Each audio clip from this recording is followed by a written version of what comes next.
The Tragedy of Pudd'nhead Wilson, by Mark Twain. Conclusion. It is often the case that the man who can't tell a lie thinks he is the best judge of one. Pudd'nhead Wilson's Calendar. October 12.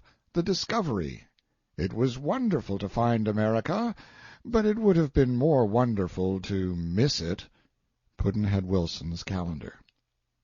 The town sat up all night to discuss the amazing events of the day and swap guesses as to when Tom's trial would begin.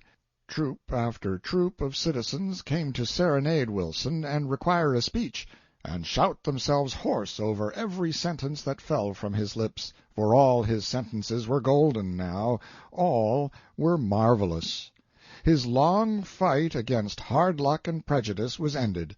He was a made man for good.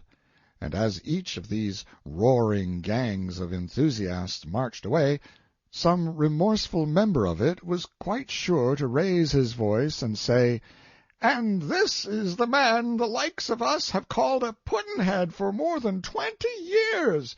He has resigned from that position, friends. Yes, but it isn't vacant. We're elected."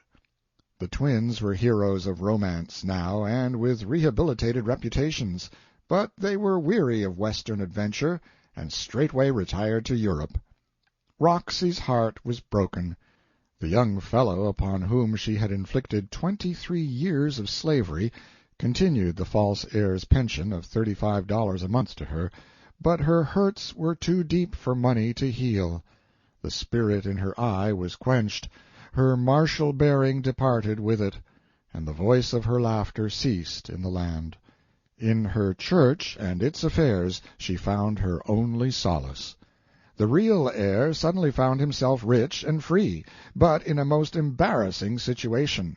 He could neither read nor write, and his speech was the basest dialect of the Negro quarter.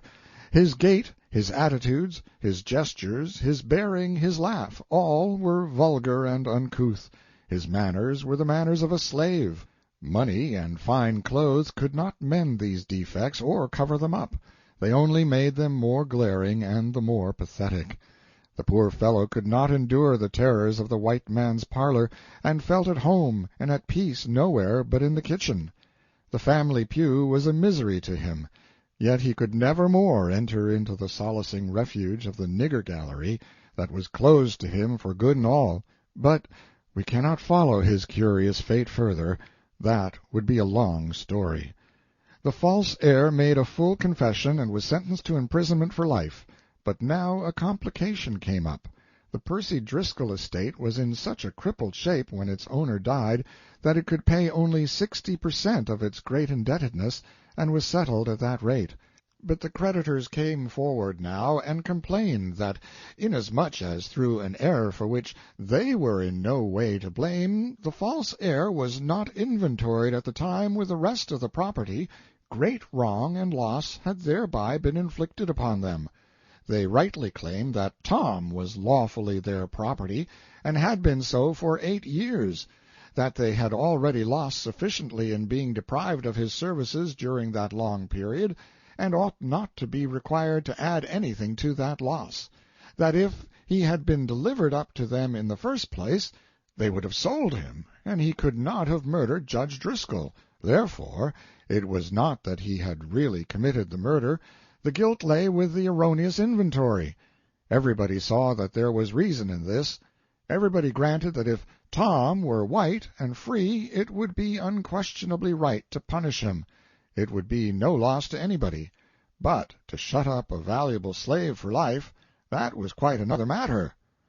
As soon as the governor understood the case, he pardoned Tom at once, and the creditors sold him down the river. End of conclusion.